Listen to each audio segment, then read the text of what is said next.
Yon, welcome back sa ating YouTube channel, Ronde TV mo. Kaya hindi maiwan ni Senador Rapi Tulfo itong kanyang programa, itong Rapi Tulfo in Action, dahil sa talagang malula ka mga kababayan sa inyong marinig kung gaano ba kalaki itong kinikita ni Senador Rapi Tulfo sa kanyang programa, itong Rapi Tulfo in Action. Kahit sabihin natin na ito'y isang foundation pero sino ba ang nandoon sa foundation na yan? Ay mga lang ito, mga membro ng kanilang pamilya, yung kanyang asawa, yung kanyang anak. Ibig sabihin, yung kita ay napupunta din doon sa kanila. At yung mga itinutulong naman, alam naman natin kung magkano ang itinutulong nitong si Senador Rapi Tulfo. Hindi naman tumutulong yan. Sa totoo lang, hindi yan tumutulong kung walang nakaharap na kamera. Hindi katulad ni Congressman Marcolita na ayon sa kanya ay talagang tumutulong siya, pero hindi nga lang niya pinapakita sa kamera kasi nga yung pagbukal yung kalooban sa pagtulong sa ating mga kababayan ay hindi na kailangan na nakaharap sa kamera. Itong si Senador Rapi Tulfo, yun na nga, sinasabi ko na nga lagi dito sa aking YouTube channel na itong ginagawa na pagtulong nitong inyong idol na si Senador Rapi Tulfo ay pakitang tao lang, kasi nga ginagamit nito yung kunwaring pagtulong niya para sa kaniyang pang sariling interest. Gagamitin niya na ito sa politika. Kaya nga naging senador ito, tapos ngayon naman ay ang target nito ay ang pagka na presidente. Huwag kayong maniniwala na hindi ito tatakbo na presidente, kasi nga ito talaga yung kanyang hangarin na magiging pangulo ng ating bansa. Pero hayaan ba natin yung ganitong klaseng tao na talagang halos na lang ng mga resource person dyan sa Senado ay kanyang ipinahihiya kahit na wala man siyang katibayan, talagang itinuturo niya na nagkamali ka, kailangan kang managot, pero wala pa namang ginagawang investigasyon. Yun na nga itong si Congressman Marcolita, talagang napakagaling nito. Kaya pag halimbawa, hindi ko naman pinangangampanya, pero pag halimbawa tumakbo ito ng pagkasenador, siguro ito na yung ipalit natin kay Senador Rapi Tulfo dyan sa Senado. Kasi matalino isang abogado ito at talagang alam nito kung ano yung batas. Yun ang wag na natin itong patagalin, sabay-sabay na natin itong panoorin. Kung ituloy ko lang kasi kayo nasabi na nabanggit na po natin, ito hong may kinalaman doon sa mga technical at medyo kinakailangan talaga ng malalim na pag-aaral itong Senate Committee on Energy. Kung minsan napanood ko po yung saan ko ba napanood? Sa TikTok ko ba yun? O doon sa inyong My Day? Na kayo, tatakbo ba talaga ako? Hindi. Pero gusto ko na lumagpas doon po. Pwede ba pag tumakbo kayo na halimbawa nandun na kayo sa Senado, kunin niyo yung Committee on Energy? Senate Committee on Energy, Kong? Kung meron tayong pagkakataon, bakit naman hindi? Kasi nga, ang kagustuhan nga natin, makatulong tayo talaga. Opo. Yung talagang pagtulong. Kasi inaakala ko, ang pinakamalaking problema sa mga utilities natin, kuryente tsaka yung tubig. Baka gusto mong gumawa ng segment dito sa programa natin. Opo. Isumbong mo. Isumbong mo sa Saganang Mamamayan. Isumbong mo sa SGM. Nako, Kong. Kapag water district ang pinag-uusap, pagka tubig, ito, ewan ko kung may magkaka-interest. Pero walang pahiyaan, Jen, Opo. Nelson. Kaya naman. Yun lamang kaya nating panagutan ay yung Factual lang tayo. factual tayo na bakit po nangyari yun? Ano po bang di ba? Opo. Patatawag din natin sila para sa ganun makapagpaliwanag naman sila. Nako. Sa isang paraan na nabubunyag talaga, ano ba talagang totoo dito? Nako. Bakit nahihirapan ng mga tao ngayon? Ako, kung nabubuhay pa yung ating kaibigan, si Kong Jesly Lapus, malamang sasagutin kayo ng punto per punto sa bagay na yan. Yung ating nalang kaibigan pala, si Ginoong Silva, yung sa Dasmariñas Water District, Kong. Yan, naalala nyo, pinakilala ko po sa inyo ng personal yan. Si Engineer. Engineer Silva ng Dasmariñas Water. Yan ang presidente dati ng Water District of the Philippines, association nila. Nasiphayo ang ganda ng serbisyo nila, wala ka problema. Kinuha ng Prime Water, tinanggal sa bilang general manager. Aywan ko lang ngayon kung ano nangyari sa Dasmariñas Water District. Isang araw siguro, pagka nagawa mo na yung isumbong mo sa SGM, ito legitimate ito. Totoo ko. Di ba? Hindi natin binabypass ang judicial system. Opo. Kasi ang ginagawa natin, hindi pag-aayos. Ang ginagawa lang natin, naglalahad lang tayo ng bawat side ng dalawang partido. Opo. Para sa kaalaman ng ating mga kababayan kung saan nanggagaling ang problema. Ayan. At habang nakikinig naman ang mga ahensya na concerned dito, sila ngayon magkakaroon ng kahandaan. Ito pa lang nangyari. Kapag umabot na sa kanila, ay medyo may mga ano na sila, may mga paunang mga impormasyon na sila at di na sila mahihirapan. Ayan. Naku, tamang po yan, Kong. Ano, ha? Isa sa mga tawagin nyo rin si Mayor Robes ng yung San Jose, Bulacan, Kong. Yun. Yan, kasi yung kanilang water district yan, kung hindi ako Kapag ka nakagawa ka ng programang ganyan, tataas siguro yung views ng ating... Oo. Dalawang pangunahin kailangan ng tao yan. So, kuryente. Tubig at kuryente. Paano yung kita ng may kita yata kamukha na sinasabi mo kanina? Oo nga. Dito Kong, kumuha kasi tayo ng ilang mga report. Magkano ba kinikita nito mga YouTubers, influencers, mga Facebookers? Alam ba ni Nelson yan? Oo, alam po ni Nelson ito. Kong? Sa kanya galing yan, Para lalo pa nating palalimin, Kong, yung ating natalakay ng mga nakalipas na panahon. Kasi ang contention natin dito, minsan pala... Hindi, ilagay mo sa konteksto. Bakit natin pinag-uusapan yan? Opo.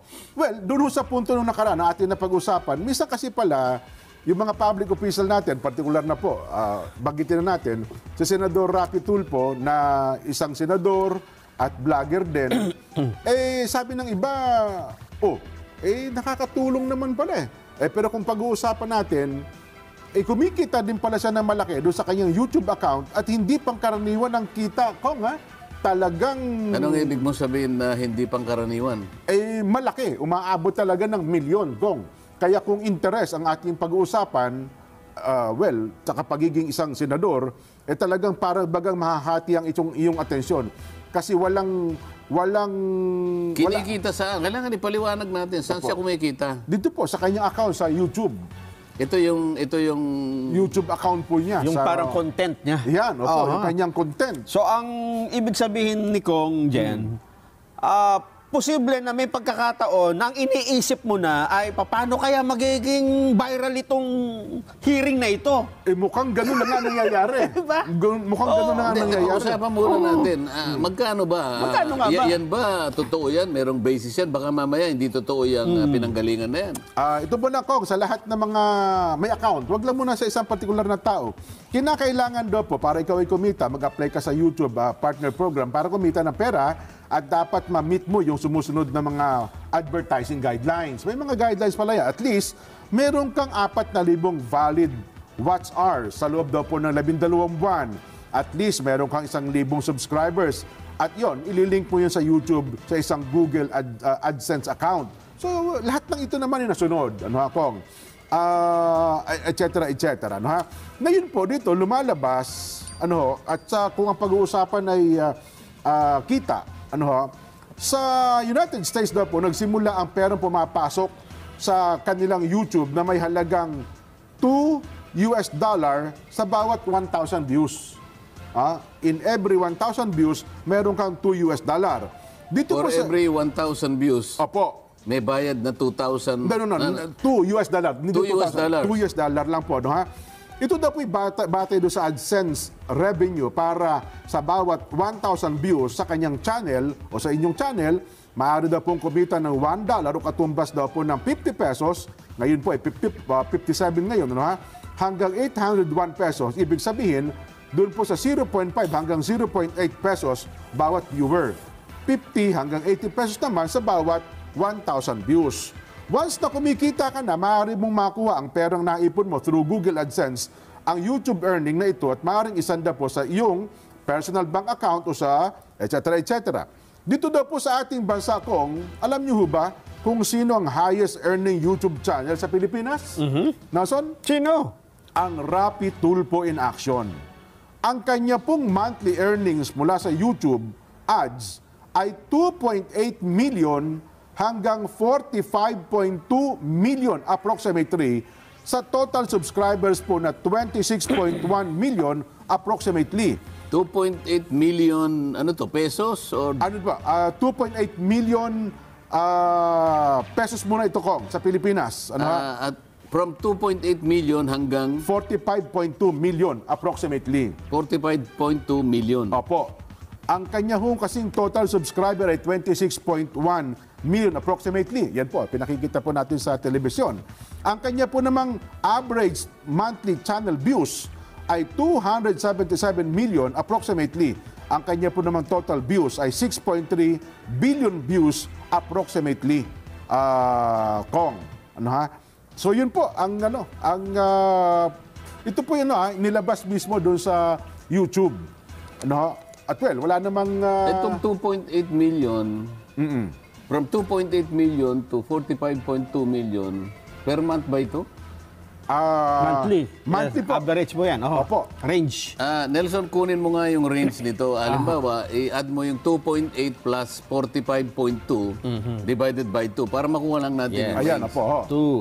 2.8 plus 45.2 divided by 2. Opo. Magkano? Ayan. 23.9. So, mari siyang kumita ng 23.9 million pesos per month. Posible po yan, Doon Kong. sa YouTube. YouTube pa lang po yan, Kong, pinag-uusapan. Sa YouTube account po niya ng Rapid Tulpo in Action. Oh. halos 24 million yung range. Yung range niya ay between 2.8. Opo. Ang pagkakalam ko dito, depende ito dun sa listening duration ng... Yes po, yung haba na pinapanood ng hanggang tao. maaring, yung haba na yon. Oo. So kaya ako kinuha yung range, maaring siyang kumita between 2.8 to 45.2 million. Yes po. Or within the range of 24 million pesos per month. Kasi kung panonoorin mo ng buo yung isang palabas niya, isang episode niya, mas malaki ang nun. Kasi maraming ads na lumalabas. Ngayon, ang magiging issue dito ngayon ay magkakaroon nga, kagaya na binabanggit natin, no, tinatalakay natin ito, magkakaroon ng question yung Motibo, yan, opo. ng pagtulong. Kasi may hirapan ako ngayon kung paano ko i-draw yung line.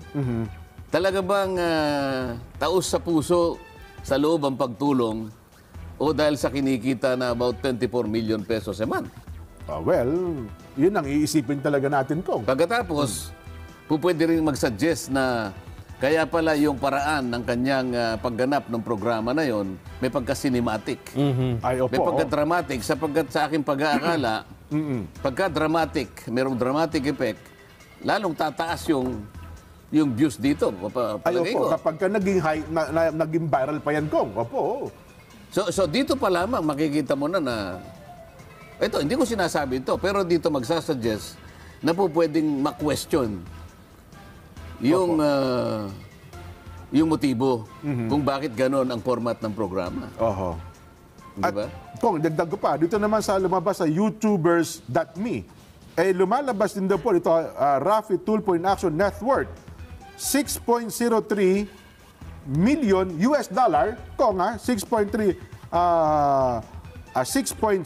million US dollar hanggang 36.2 million US dollar.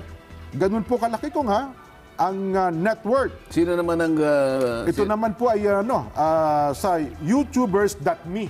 Inilabas po nila. Ano yung reliability nito? Itong source ng information natin. Well, ito po yung usually ay nagiging batayan ng mga kababayan natin. Net worth ito? Yes po. So ano yung range natin? 6.3 plus 36.2. Nelson? Divided by 2. Medyo... 6.3 plus 36.2 divided by 2. Opo. Ilan yan? Ayan. Ano mo eh. Magkano inabot? Kasi dito ko lumalabas may computation pa po eh. 21. Oho. 21 US dollars. 21 million. 21 million US dollars. Times 57. 1.2 B. So ang net worth niya, base dito, 1.2 billion. Oho. O maring maliit talaga yun. mating niyan yan pagdating Opo. ng araw. Sapagkat ang mga public officials ay merong sinasubmit na mga salin. Ay, opo, pwede nga pala. Kung saan nanggagaling ang iyong pangkabuhayan, ano yung asset mo, ano yung liabilities, pagkatapos yung net worth mo, makukwenta riyan. Ay, bagay ko kasi ang katwiran ata niya. Hindi, yung rapid tulpo in action, hindi akin yan eh. Kumbaga parang grupo ata may-ari. Talagay na natin. Oo. Matutukoy din natin sino-sino kayong may-ari. Di ba? Pwede po. Ibig sabihin, makukwenta rin naman kahit na 10 kayo, divided by 10 kayo, di ba? Opo. Depende kung stock yan o non-stock halimbawa. May nagsasabi pa nga yan na yan ay foundation. Opo. Pero sa batas kasi dyan, pagka ikaw ay kumikita, may income ka, magbabayad ka ng tax. Ito maliwanag na income ito. Opo. Maliban na lang kung halimbawa itong kinita niya na sa range natin, allegedly 24 million pesos a month, ito naman ay pinamimigay niya rin. Opo. Dapat nating makita yon. Pagka gano'n, ay talagang foundation siya. Hindi ba? Well, tama po kayo sa bagay na yan. Ito naman ang binabanggit natin ko. Well, hindi ko lang alam kung dinidispute nila ito. Itong nilalabas po ng YouTube o doon sa kanilang net worth. Pwede namang i-dispute, hindi ba? Opo. Di makita natin kung sino ngayon na nagsasabi ng totoo. Ayan, opo. Kasi meron pa sila dito, yung rapid tulpo in action income. Sa last 7 days daw po, 23.3 thousand US dollar. In 7 days. In 30 days naman daw Ano, po. 23? Opo, 23.3 thousand US dollar. 23.3K, no? In last 7 days. Di times 57, ilan yun? Opo, in 7 days. Tapos estimated earnings naman po in last 30 days, 131,000 US dollar. No? In last 90 days, 433,000 US dollars. US dollars po. 433,000. Opo, US dollars in last 90 days. Halos kalahating $1 million Opo. in the last 90 days. So times 57 divided by 3. 24.6. So yun po, mga ganun ho kalaki. So, well, ang ipinupunto lang ho natin dito sa bagay na ito, Kong, ay yung kanyang pagtulong at ang kanyang Yung pagtulong na yon na malalambungan ngayon ng pagdududa. Talaga bang sincero yung pagtulong? O dahil sa pagtulong na yon ay kumikita rin ako ng ganito kalaking pera. Yan ang issue dyan. Yun talaga yung issue talaga na pag-tulong ni Senador Rapi Tulfo ay hindi talaga itong tawag dito mga kababayan, yung para bang galing sa kaloob-looban dahil lang sa ganong kalaking kita. Yan din yung pananaw ko na itong si Senador Rapi Tulfo kaya tumutulong, nagpapakita sa kanyang programa sa television sa Rapid Tulfo in Action para nga mas dumugin. Alam mo naman natin yung ating mga kababayan pag nakakita lang tayo na tumulong si Senador Rapid Tulfo, binigyan ng 200,000 piso. Pero hindi nyo alam kung magkano nga ang balik doon kay Senador Rapi Tulfo. Ganon ka talino itong si Senador Rapi Tulfo. Ginagamit yung ating mga kababayan, tayong mga mahihirap para siya makapag-income ng ganun kalaki. Tiba-tiba si Senador Rapi Tulfo. Ayun nga kay Congressman Marcolita, itong pagtulong ni Senador Rapi Tulfo ay nahahaluan, questionable. Ika nga, dahil tumulong ka, pero yung kinikita mo naman, ganun pala kalaki. Biruin nyo yan mga kababayan, 24 million a month. Sus, Diyos ko po, Panginoon. Tapos itong mga kababayan natin, sasabihin sa atin na, kayo wala naman kayong naitulong. Si Senador Rapi Tulfo may naitulong. Mayroon niya siyang naitulong. Totoo naman talaga. Pero hindi nyo alam na ginagamit lang kayo para nga sa kanyang pangsariling interest. Yun ang dyan. Yun ang katanungan dyan. Yan yung kasagutan din. Na talagang grabe itong ginagawa ni Senador Rapi Tulfo. Kaya hindi niya nagawa yung kaniyang tungkulin bilang chairman ng Senate Committee on Energy. Kasi nga dito na siya nakapokus sa kanyang programa, itong Rapi Tulfo in Action, dahil doon talagang limpak-limpak yung kanyang kita sa pamamagitan ng pamamahiya doon sa away pamilya. Kung may nagkomento nga dito naalala ko rin itong anak ni Freddy Aguilar na talagang gusto nung magpakamatay dahil sa sobrang napahiya siya doon kay Senador Rapi Tulfo. At magkano lang yung ibinigay ni Senador Rapi Tulfo kay ano ba yung pangalan nun? Basta yung anak ni Freddy Aguilar, yung maiksi na yung buhok na talagang maganda dati, tapos magaling kumanta. Magkano lang ba yung naibigay niya kay Aguilar? Pero yung kita niya doon, yung views niya doon, talagang napakalaki. Talaga namang napakawalang hiya naman. Yun ang andito na lang muna at bago tayo magtatapos ay mag-shout out lang muna tayo kay Ma'am Berjeva Religious ng Pulilan, Bulacan, kay Ma'am Joyce ng Japan, shout out sa iyo Ma'am Joyce, kay Ma'am Susan 786, kay June Awisan, shout out kay Kala, shout out kay Hani Austria, shout out, at kay tika lang dito sa bandang baba, kay Rogelio Vicente, shout out at kay Yet Pamalos. Yun ang dito na lang muna, at once again, this is from the TV mo. Ingat yung lahat, God bless bawat isa sa